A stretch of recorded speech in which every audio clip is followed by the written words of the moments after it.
Okay, so I booked our flights to Paris, got a hotel room near the Eiffel Tower, and made reservations at some of the hottest nightlife in all of Paris. And you got the tickets, right? Why can't we just scalp them when we get there?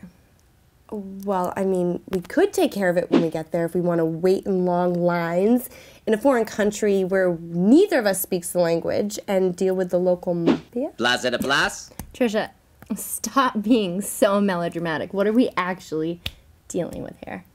Okay, realistically what we're dealing with is 15 straight days of tennis from late May to early June, different levels of tickets to 3 different stadiums, and lines that can be blocks long. And we'll have to wait in that line if we don't plan accordingly. And I was so serious about the local mafia. Really. Blase de Blas? What are we gonna do?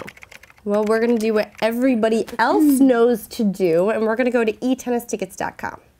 See here. They look like a really good company, but wouldn't we be paying a huge premium using a ticket broker? That's the great thing about eTennis tickets is that they have so many different options. We can either stay within our budget or we can splurge and spoil ourselves. Sounds good to me. Gosh, you know what else? It'll also give us a chance to go visit their museum, and I've read some pretty awesome things. I mean, it's pretty great. They have some bilingual exhibits and tours, and because we're tennis ticket holders, we get in free. Awesome. I just kind of hope that there's a life-size wax statue of Rafa Nadal. What is the deal with Philippe Chartier and Susan Langdon?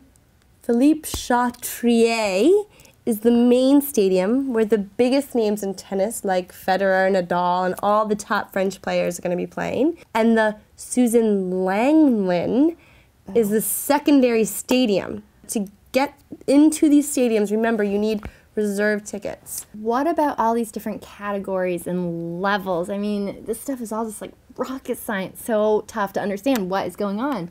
Okay, just look here. So basically you have a stadium with an upper level and a lower level for seating. The lower level is category 1, and the upper level is split into categories 2 and 3. But because the stadiums aren't that huge, pretty much anywhere you sit in here, you're gonna see great views of all the action. What about the rest of the grounds? Is it like other tournaments where there's other really great tennis on the smaller courts? That's exactly what it's like, because there's 21-acre complex with 20 courts. And during the first week of the tournament, there are amazing matches being played in all of these courts. And with your ticket to Philippe Chatrier and Susan Langdon, you'll be able to have access to everything in here. That is awesome. Yeah. I have heard horror stories about taxi drivers ripping off non-French speaking tourists. It's pretty horrible, so I'd say just stick to the metro. It's by far the easiest thing to do. So if you look here at the map, the easiest stop to access is the Roland Garros, and it's in Port de Toy off the 10 train in the direction of Boulogne. From there, just follow the crowd and a short walk to the tournament. Super easy. Okay, so wow, you really are an expert. Is there anything else? Well, the only other thing is we have to get to the website and buy now. Tickets for the French Open are always on high demand, and if we wait too long, we're definitely going to miss out. Well, then go to etennistickets.com and stop browsing Rafael Nadal pictures. So cute.